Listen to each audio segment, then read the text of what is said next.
आज बात कर्नाटका के उस मुख्यमंत्री की जिसने सत्ता की समय रेखा यानी टाइमलाइन पर अपना नाम इतिहास में दर्ज करा लिया है।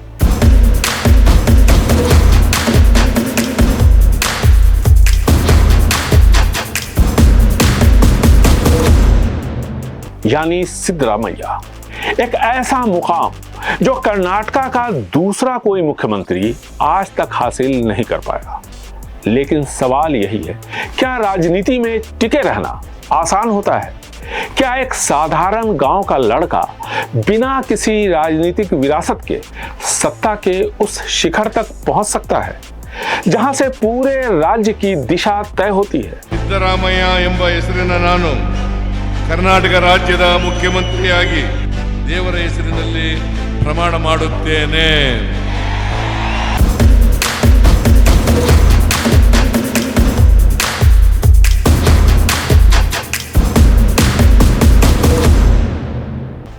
कर्नाटका की राजनीति में एक ही नाम है, सिद्धरामैया, जिसे चाहने वाले भी बहुत हैं और नापसंद करने वाले भी, लेकिन जिसे नजरअंदाज कोई नहीं कर सकता। कर्नाटका के सबसे लंबे समय तक मुख्यमंत्री, एक ऐसा नेता जो बार बार गिरा लेकिन हर बार पहले से ज्यादा मजबूत होकर उठा। सिद्धरामैया ने मुख्यमंत्री के तौर पर 2793 दिनों से ज्यादा का कार्यकाल पूरा कर लिया है।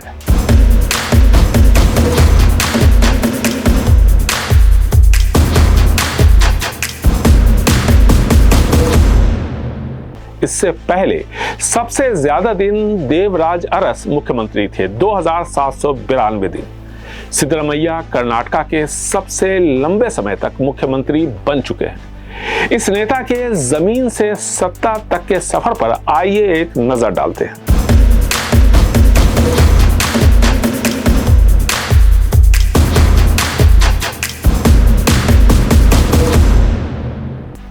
आज सिद्धरामैया सामाजिक बदलाव, वैचारिक संघर्ष यानी आइडियोलॉजिकल डिफरेंसेस और जमीनी राजनीति की एक जीवित मिसाल बन चुके हैं। 12 अगस्त 1948 मैसूर जिले का एक छोटा सा गांव सिद्धरामनहुंडी, न बिजली की चमक न राजनीतिक रसूख, एक किसान परिवार में जन्मा बच्चा जिसके सपने सीमित संसाधनों से कहीं ज्यादा बड़े थे। पिता सिद्धराम गौड़ा, माता बोरम्मा। कुरुबा समुदाय एक ऐसा वर्ग जिसे सत्ता की राजनीति में हमेशा हाशिए पर रखा गया। यहीं से जन्म लेता है समाज में बराबरी का सपना।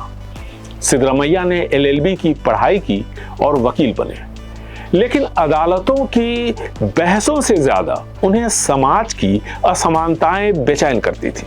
राम मनोहर लोहिया, देवराज अरस ये सिर्फ नाम नहीं थे, ये सिद्धरामैया की राजनीतिक आत्मा और सोच बन गए। उनकी राजनीतिक यात्रा सिर्फ चुनाव जीतने की कहानी नहीं, बल्कि जातिगत असमानता, सामाजिक न्याय और सत्ता संघर्ष की एक लंबी दास्तान है। उन्होंने अपने आदर्श देवराज अरस का रिकॉर्ड तोड़ दिया है और अपने नाम एक ऐसा रिकॉर्ड दर्ज करवा दिया है जिसे निकट भविष्य में तोड़ पाना किसी भी मुख्यमंत्री के लिए आसान नहीं होगा।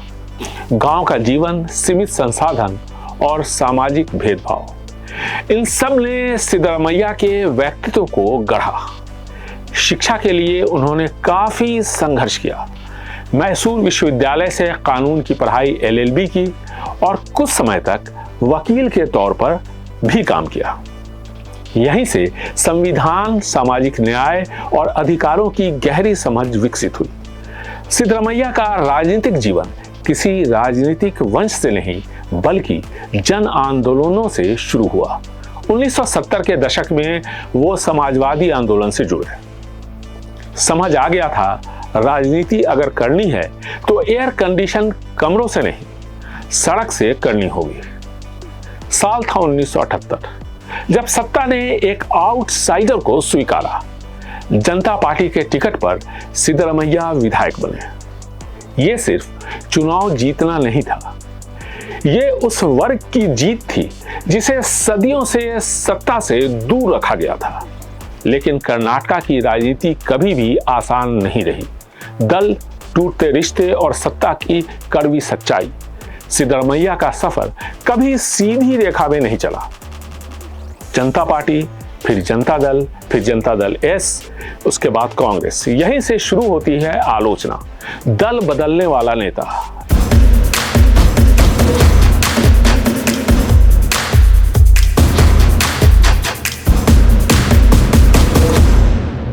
लेकिन सवाल यह है, क्या उन्होंने अपनी विचारधारा कभी बदली या सत्ता की उलझी राजनीति ने रास्ते बदलने पर मजबूर कर दिया?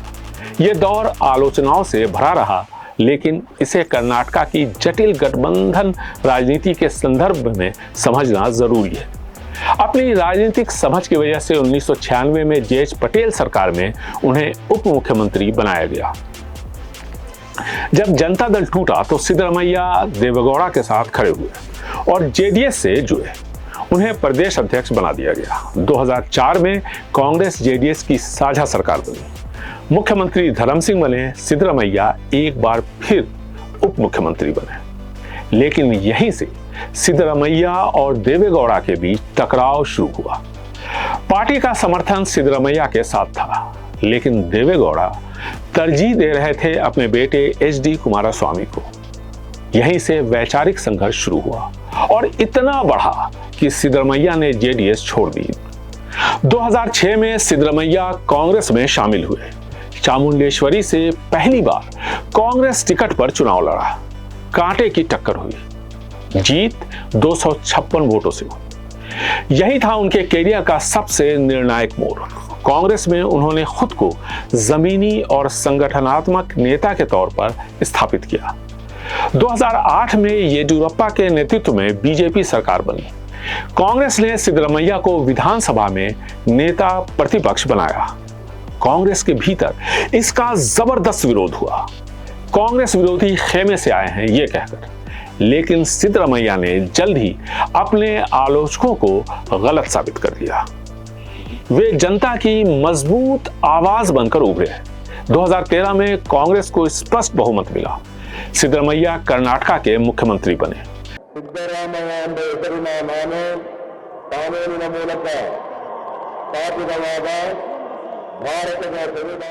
पूरा 5 साल का कार्यकाल। ये दौर जाना गया अहिंदा राजनीति के नाम से, यानी अल्पसंख्यक, पिछड़े वर्ग, दलित। यह सिर्फ सामाजिक समीकरण नहीं था, यह सत्ता के संतुलन को सीधी चुनौती थी। सिद्धरमैया ने नई योजनाएं शुरू की। अन्न भाग्य, भूख परवार, इंदिरा कैंटीन, इज्जत के साथ भोजन, शीर भाग्य, बच्चों का पोषण, कन्या भाग्य, बेटियों का भविष्य। बीजेपी बोली फ्रीबीज, सिद्धरमैया बोले ये संविधान की आत्मा है। लेकिन साथ में विवादों का तूफान भी आया। टीपू सुल्तान जयंती मनाने का फैसला किया तो बीजेपी ने कहा सिद्धरमैया तुष्टीकरण की राजनीति कर रहे हैं। सिद्धरमैया का जवाब था इतिहास को मिटाया नहीं जा सकता। बात हिंदुत्व बनाम सेकुलरिज्म की हुई तो सिद्धरमैया ने कहा भारत हिंदू राष्ट्र नहीं, धर्मनिरपेक्ष राष्ट्र है। 2018 में कांग्रेस चुनाव हार गई, सबसे बड़ी पार्टी बनी, लेकिन सत्ता से दूर जेडीएस कांग्रेस गठबंधन सरकार बनी। मुख्यमंत्री कुमारस्वामी को बनाया गया, यानी सिद्धरमैया साइडलाइन। कई बोले सिद्धरमैया का अब खेल खत्म हो गया, लेकिन राजनीति में अंतिम अध्याय यानी आखिरी चैप्टर कभी नहीं लिखा जाता। 2018 में उनके बेटे राकेश का अचानक निधन हुआ। एक पिता टूटा, एक नेता खामोश हुआ, लेकिन राजनीति नहीं छोड़ी, क्योंकि उनके लिए राजनीति व्यक्तिगत नहीं सामाजिक जिम्मेदारी थी। 2023 के विधानसभा चुनावों में डीके शिवकुमार की ऑर्गेनाइजेशनल ताकत और सिद्धरमैया की मास अपील, नतीजा चौंकाने वाला था।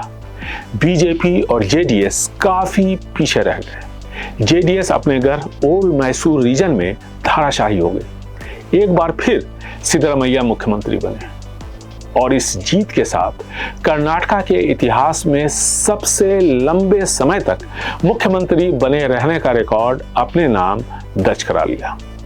कन्नड़ा भाषा और साहित्य का विकास, कर्नाटका के अलग झंडे की मांग के साथ सिद्धरमैया प्रो कन्नड़ा नेता के तौर पर उभरे। जय कर्नाटका, जय जय Karnataka. I will speak in Kannada. Okay?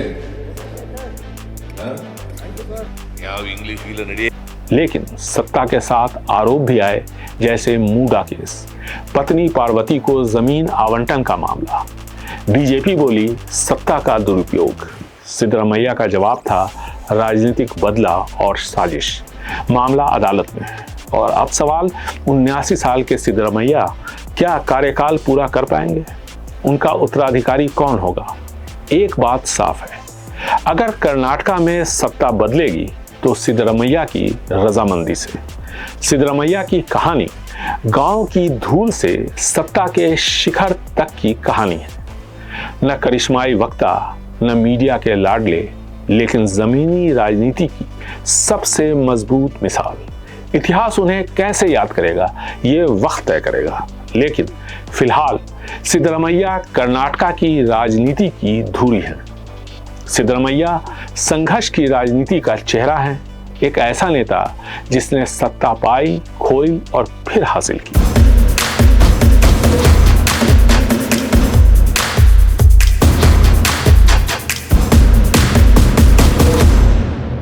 Siddaramaiah की कहानी कुर्सी की नहीं, सामाजिक न्याय की है, इम्तिहान की है, और ये इम्तिहान अभी खत्म नहीं हुआ है। जय हिंद।